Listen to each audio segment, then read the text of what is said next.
할렐루야. 사랑합니다. 축복합니다. 한 주간도 건강하게 잘 지내셨나요? 우리는 지금 사순절의 그 기간을 지내고 있습니다. 이 사순절은 우리 기독교에서 굉장히 중요한 절기입니다. 이 40일 동안 사순절 40일 동안 예수님이 우리를 위해서 십자가에 달려 돌아가시면서 당하신 고통, 모욕, 고난 등을 우리가 묵상해 보면서 주님과 나만이 아는 죄를 회개하고 또 이웃들과의 관계에서 또 용서를 구할 것은 없는지, 우리가 능력이 있어서 용서할 수 있는 것 아니기 때문에 주님의 은혜로 용서를 또 구하고 용서하고, 그러면서 예수님의 고난과 고통을 묵상해 보는 절기, 그리고 우리의 삶 속에서 또 이웃을 향해서 어떻게 이웃과의 좋은 관계를 계속적으로 맺을 것인가에 대한 고민하는 시간이 바로 이 사순절 기간입니다. 그래서 이 사순절에는요, 나 위에 십자가에 달려 돌아가신 그 예수님을 생각하면서 이웃과 화해하지 못했던 것이 있다면 화해하고, 이런 시간들을 갖는 것입니다. 오늘은 이제 사순절 두 번째 주일입니다. 우리가 2월 둘째 주에는 예수님의 가상칠언의 첫 번째, 아버지 저들을 사하여 주옵소서, 자기들이 하는 것을 알지 못합니다 라는 이 말씀을 가지고 예수님의 용서의 삶에 대해서 저희가 묵상해 보았습니다. 나를 위해서 십자가에 달려 돌아가시면서 나를 용서해 주신 것, 그리고 예수님을 십자가에 못 박았던, 예수님을 십자가에 못 박아서 죽여라 라고 했던 그 사람들을 용서하셨던 예수님의 삶을 우리가 묵상해 보았습니다. 또 지난 주간에는요, 예수님께서 또 이렇게 말씀하셨죠. 내가 진실로 내게 이르노니 오늘 내가 나와 함께 낙원에 있으리라. 이 말씀으로 예수님께서는 두 번째 구원의 삶을 사신 예수님의 모습을 우리가 지난주에 묵상해 보았습니다. 이 구원의 삶을 사셨던 예수님의 모습은요, 우리가 아무리 묵상하더라도 부족하지 않습니다. 나 위에 십자가에 달려 돌아가시면서까지 나를 사랑하셨던 그 구원의 삶을 우리는 묵상해 볼 수가 있었습니다. 오늘은요, 우리가 함께 읽은 이 말씀을 가지고 예수님이 가상처럼 세 번째 말씀인데요, 바로 예수님이 사셨던 사랑의 삶에 대해서 우리가 묵상해 보기를 원합니다. 오늘 본문에 나오는 어머니, 육신의 어머니인 예수님을 향한, 어머니를 향한, 그 마리아를 향한 예수님의 그 사랑의 마음, 그리고 그 주위에 있었던 제자들, 그리고 이 시간 우리가 예배를 드리는 우리들을 향한 예수님의 그 사랑의 삶을 한번 묵상해 보면서 우리가 한 주간 동안 어떻게 그 삶을 살아갈 수 있을까, 어떻게 그 삶을 살아낼 수 있을까를 오늘 본문 말씀을 통해서 한번 묵상하면서 한 주간을 살아가기를 간절히 소원합니다. 예수님의 육신의 어머니였던 그 마리아의 입장에서 한번 이 삶을, 이 모습을 보도록 하겠습니다. 이미 아들인 예수, 육신의 아들인 예수가 최후의 마지막의 모습을 이제 다가오는 것을 알고 있었지만, 이 육신의 어머니인 마리아는 얼마나 그 마음이 처절하고 절절하고 고통스러웠을까요? 자기 배 아파서 낳았던 그 아들, 지금까지 잘 지켜보호하고 이렇게 살아갔던 그 아들이 무슨 죄인지도 알지 못하게 십자가에서 죽어가고 있는 그 모습을 본 어머니의 마음은 굉장히 고통스러웠을 것입니다. 최근에 우리가 한 달 정도 되어가는 그 튀르키예 시리아 그 지진의 사태를 바라보면서 그 자녀들을 먼저 죽음의 자리로, 그 아침에 이렇게 자다가 갑자기 죽었던 그 자녀들의 모습을 보면서 그 자녀들의 죽음 앞에서 절절하게 울고 있는 어머니의 모습을 우리는 볼 수가 있습니다. 얼마만큼 그 마음이 아플까요? 얼마만큼 마음이 고통스러울까요? 또 가까이 우리는요, 또 작년도 10월 29일에 있었던 이태원 할로윈 축제 때 엄마 다녀올게요 라고 얘기했던 자녀들이 갔다가 오후 저녁 때 되었을 때 그 사체를 앞에 둔 그 어머니의 마음, 부모님의 마음은 또 얼마나 고통스러우셨을까요? 말로 형언할 수 없을 것입니다. 얼마나 그 고통이 큰지 말로 헤아릴 수 없겠죠. 또 지금부터 꽤 오래전에 한 8년, 9년 정도 된 2014년도 4월에 있었던 세월호 참사로 인해서 엄마 수학여행 갔다 올게요 라고 얘기했던 그 아이들이 또 죽음의 사체로 돌아왔던 그 자녀들을 바라봤던 어머니의 마음들은 얼마나 고통스럽고 얼마나 그 심령이 절절할까요? 우리 주위에는 이런 아픔과 고통 가운데 있는 분들이 많습니다. 사랑하는 가족을 먼저 보내고 그러면서 그 마음 가운데 고통 가운데 있는 마음들이 참 많습니다. 근데 여기서 우리가 주목해야 될 것은 오늘 본문 말씀에서 우리가 주목해 보아야 될 것은 속으로 하염없이 눈물을 흘리고 있고 겉으로도 눈물을 흘리고 있는 예수님의 육신의 어머니였던 마리아를 향해서 예수님은 십자가에 못 박혀 돌아가시면서 무엇을 어머니에게 자기의 사랑의 마음을 전해줄까를 고민하다가 당신의 사랑하는 제자가 눈에 보였습니다. 여기 26절에 보니까 자신이 사랑하는 제자 이렇게 표현해 놓고 있습니다. 이 사랑하는 제자가 우리는 다 알고 있듯이 사도 요한이라는 것을 알고 있습니다.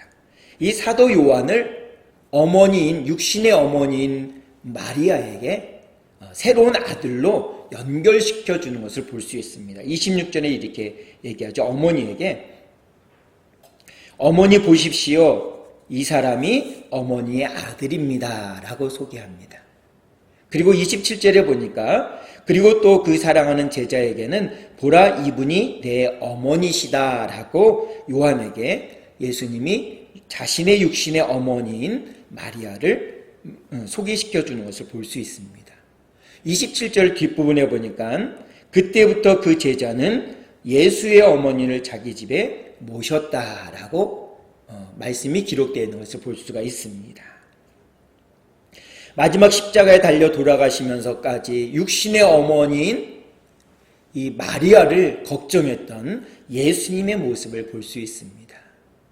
너무나도 가까운 관계, 끊을래야 끊을 수 없는 혈육 있는 혈연의 관계인 어머니와 아들의 관계를 우리는 볼 수가 있습니다.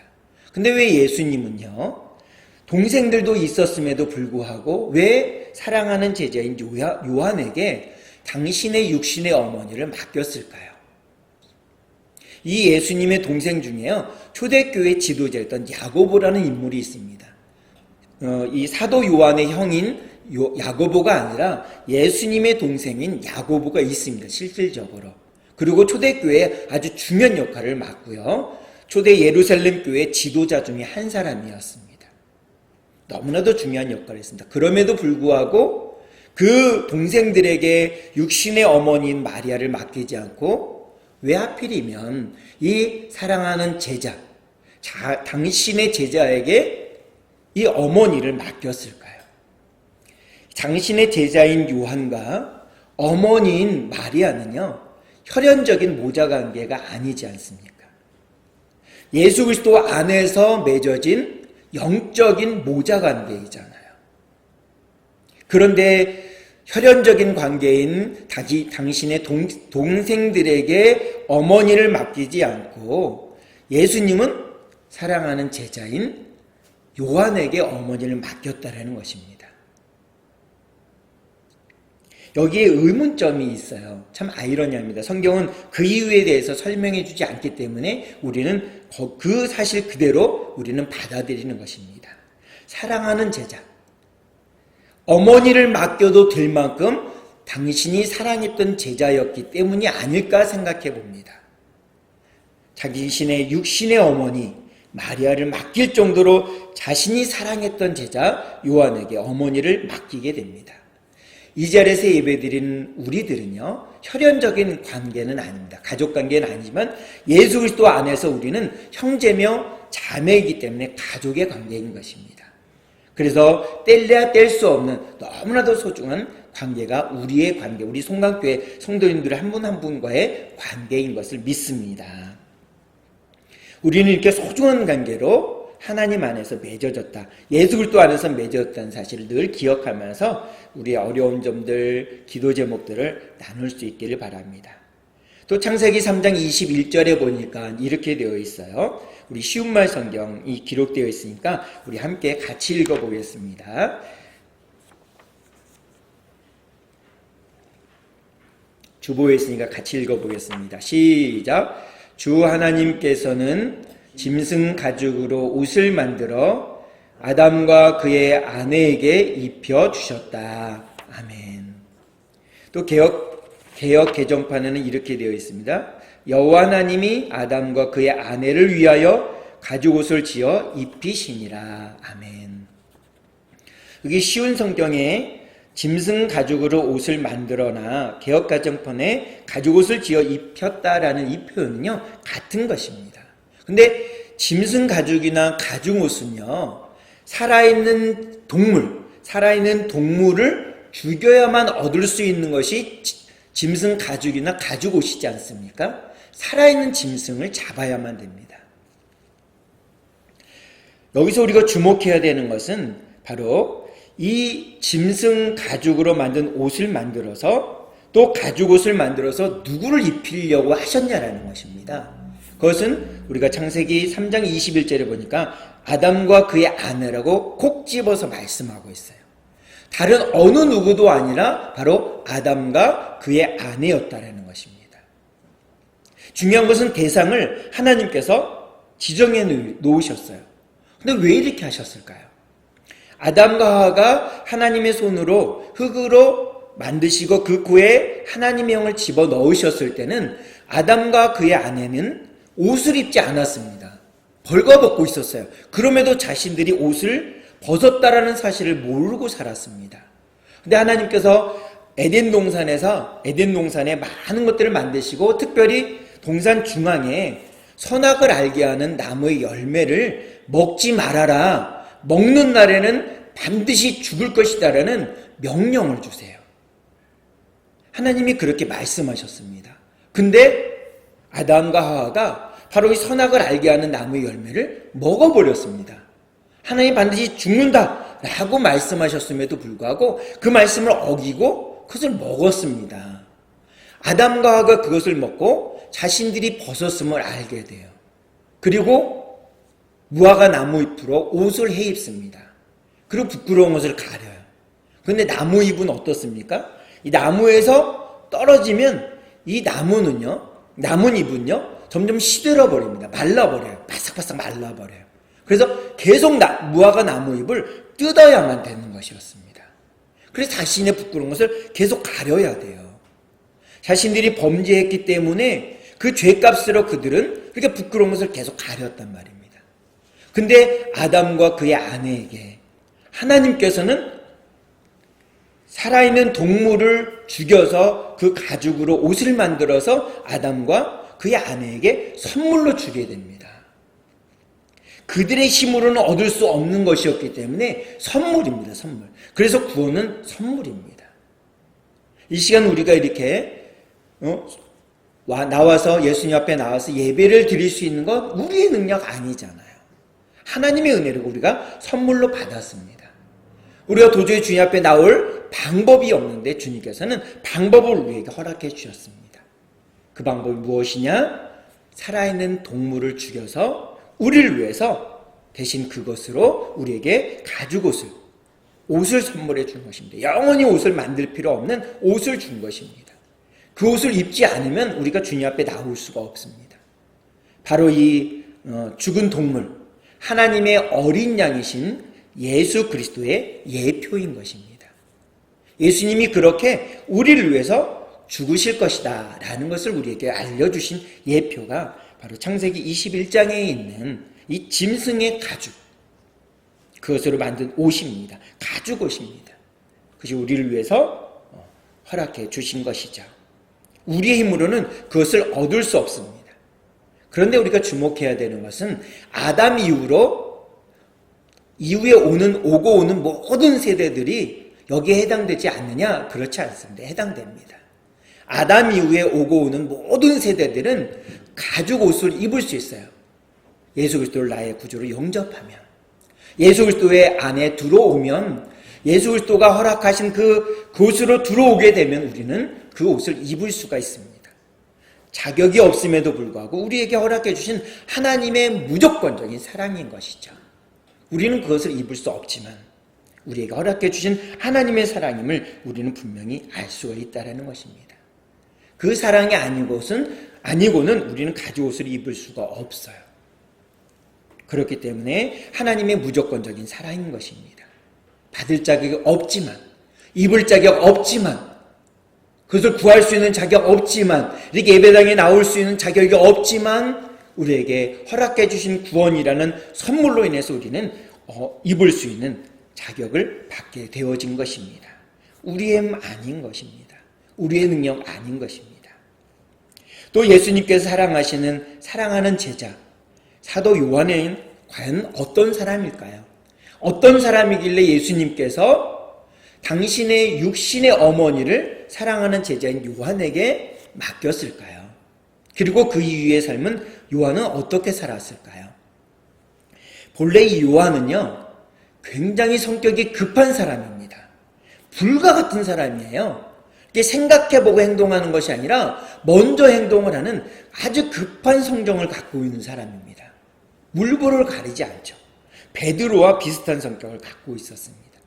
그래서 이 요한과 그의 형 야고보와 함께 예수님께서 뭐라고 별명을 지어주냐면 우리의 아들, 이렇게 벼락의 아들 이렇게 얘기합니다.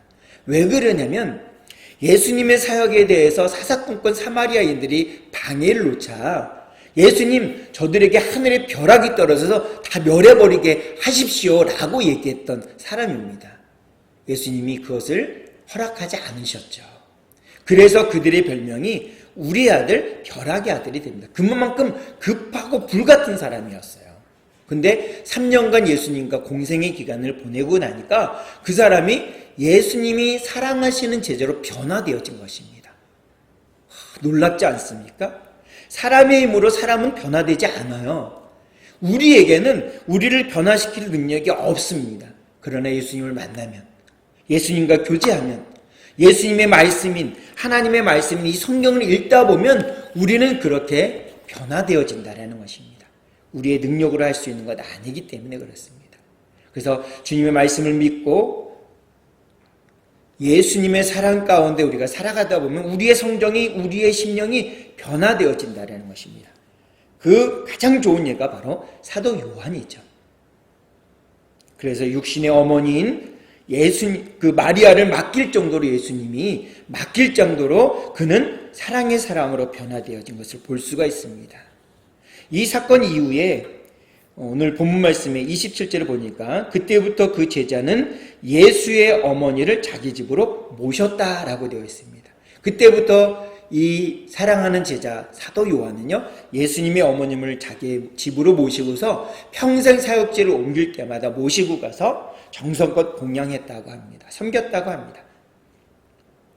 그만큼 사도 요한에게 예수님은 정말 큰 사랑을 받았기 때문에 그렇게 행했던 것을 볼 수 있습니다. 그의 말년에 기록했던 요한 1서에서 그 마음이 정확히 기록되어 있는 것을 볼 수가 있습니다.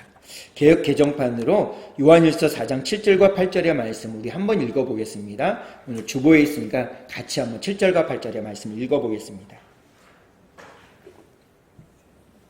시작. 사랑하는 자들아, 우리가 서로 사랑하자. 사랑은 하나님께 속한 것이니 사랑하는 자마다 하나님으로부터 나서 하나님을 알고 사랑하지 아니하는 자는 하나님을 알지 못하나니 이는 하나님은 사랑이심이라. 아멘.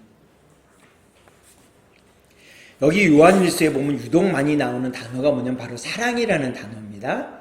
이 사도 요한이 그 말년에 기록한 하나님의 말씀이죠. 그래서 그가 예수님으로부터 얼마나 큰 사랑을 받았는지, 그리고 그의 별명이 사도의 사자로 변화되어진 부분을 우리는 요한일서를 통해서 잘 볼 수가 있습니다. 그러면서 이제 8절에 이렇게 얘기하죠. 이는 하나님은 사랑이심이라 라고 해서 말씀하는 것을 보게 됩니다. 그래서 그 사도 요한이 제자들에게 이 말씀을 전해요. 선생님, 우리에게 예수님의 말씀을 좀 들려주세요. 이렇게 얘기했더니 사도 요한이 이렇게 얘기하죠. 하나님은 사랑이십니다. 이렇게 어렵게 얘기해요. 그랬더니 제자들이 그 말을 듣고 다 눈물을 흘렸다고 합니다. 그리고 이 사도 요한은요, 예수님의 어머니를 모심으로 인해서인지는 모르겠지만, 다른 12제자들과 함께, 다른 12제자 중에 11명의 제자들은 다 순교를 해요. 다 순교를 하고, 가룟 유다는 자살을 하고 이렇게 하잖아요. 다 순교를 합니다. 그러나 유일하게 이 사도 요한은 자연사를 했다는 기록이 있습니다. 그만큼 예수님의 사랑을 많이 받았고 예수님의 사랑 가운데 삶을 살았던 사도 요한의 모습을 볼 수가 있습니다. 제가 여러분들에게 어제 세상에서 가장 귀한 이야기를 여러분들에게 들려주었습니다. 저도 이 동영상을 보고 정말 감동이 되더라고요. 정말 감동이 되고 정말 세상에서 가장 귀한 이야기구나라고 생각해서 여러분들한테 다 들려드렸는데 한번 듣지 못하신 분들은 다시 한번 집에 가서 오늘 꼭 보시면 좋을 것 같아요. 너무나도 감동적인 이야기가 기록되어 있더라고요. 그래서 사도 요한은 그렇게 살다가 생을 마감했던 모습을 볼 수가 있습니다. 우리말 속담에요, 애간장이 녹는다, 애간장이 마른다, 이런 이야기가 있어요. 근데 여기서 애간장의 애자는 뭐냐면 바로 창자를 의미한다고 합니다. 창자, 우리 몸 안에 있는 창자, 우리 모두가 갖고 있는 창자죠. 간장은 바로 간입니다. 간, 우리 몸 안에 있는 간, 우리의 몸에 그 불순물들을 해독해주는 간이죠. 정말 중요한 기관이지 않습니까? 근데 이 애간장이 녹는다는 우리 속담이 있습니다. 어떠한 그 사냥꾼 무리가요, 아프리카 가서 동물들을 닥치는 대로 사냥을 했습니다. 마취총으로 탁 싸가지고요, 그걸 우리에다 다 이렇게 집어넣어서 포획을 했어요. 이제 그 동물들을 배에다 싣고 항구로 가기만 하면 됩니다. 그래서 강을 따라서 막 그 배를 타고 가는데 한 마리의 원숭이가요, 막 괴성을 지르면서 이 배를 쫓아오는 거예요.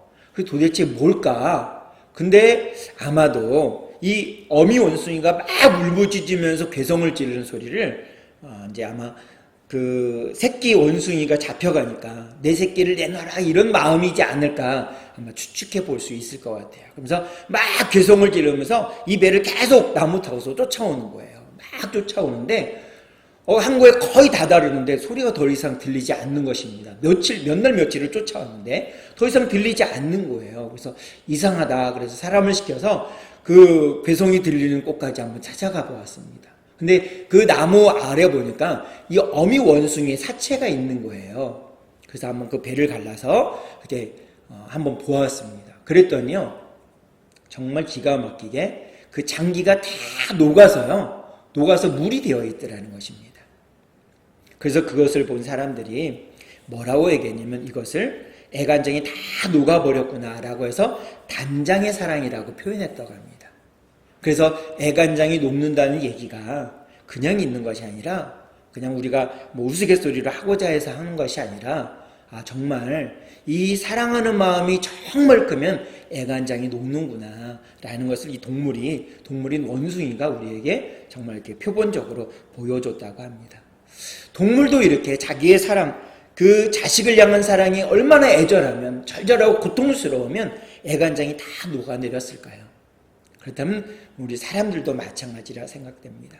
자녀들, 또 부모님, 또 이웃이 이렇게 어려움을 겪게 되면 우리는 이렇게 마음이 아프잖아요. 마음이 이렇게 절절하고 애끓는 것을 우리는 경험하게 됩니다. 우리를 바라본, 이 땅에 오고 가는 모든 세대들을 바라본 하나님의 마음이 바로 그러한 마음인 것입니다. 우리가 그 주님의 사랑을 거부하고, 주님의 사랑의 마음을 거부하고, 주님의 사랑의 삶을 거부하고 내가 잘난 양 살아가게 된다면 하나님께서는, 주님께서는 애간장이 다 녹아 내린다는 사실인 것입니다. 우리가 이번 한 주간 살아갈 때 그 주님의 무조건적인 사랑을 기억하며 묵상해 보면서 그 주님의 사랑을 나누는 일에 힘쓰고 애쓰는, 그래서 예수님이 걸어가셨던 그 사랑의 삶을 우리 모두가 살아가기를 주님의 이름으로 축복합니다. 이 시간 우리 결심기도하고 제가 기도하도록 하겠습니다. 다 같이 천천히 같이 읽어보도록 하겠습니다. 시작. 하나님 아버지, 저는 죄인입니다. 어디에서 와서 왜 살며 어디로 가는지 알지 못하고 방황하며 살았습니다. 저의 죄를 위하여 십자가에서 죽으시고 부활하신 예수님을 제 구주로 모셔드립니다. 이제 저는 하나님의 자녀가 되었습니다. 지금부터 영원토록 주님과 함께 살겠습니다. 예수님의 이름으로 기도드립니다. 아멘. 기도하겠습니다. 참 좋으신 아버지 하나님, 감사를 드립니다. 주님의 은혜와 사랑 가운데 지난 한 주간도 살아가게 하시고 주님의 우리를 향한 그 구원의 삶을 보여주셨던 것을 삶 속에서 묵상하며 적응하며 한 발걸음이라도 내디딜 수 있도록 인도해 주셔서 감사를 드립니다. 매일 매 순간 나와 함께 하시는 그 주님의 사랑을 이번 한 주간 묵상하며 살아가고자 합니다. 육신의 어머니를 두고 하나님의 사명을 완수하시려고 하셨던 예수님의 마음, 그리고 그 육신의 아들을 십자가에 못 박아 죽어가는 그 절절한 그 마음을 바라보며 그 모습을 보며 고통스러워했던 육신의 어머니 마리아의 그 사랑의 마음, 이 시간 우리를 향한 그 무조건적인 사랑을 베푸시며 우리에게 사랑을 베푸시는 아버지 하나님의 그 사랑을 기억하며 한 주간도 나를 향하신 그 사랑의 삶을 살아가면서 이웃들에게 예수님의 사랑을 나눌 수 있는 귀한 모습들이 우리 안에 있어지기를 간절히 소원합니다. 그러한 삶을 살아갈 수 있도록 우리에게 용기를 주시고 세임 주시고 능력 주실 줄로 믿습니다. 예수님의 이름으로 기도하옵나이다. 아멘.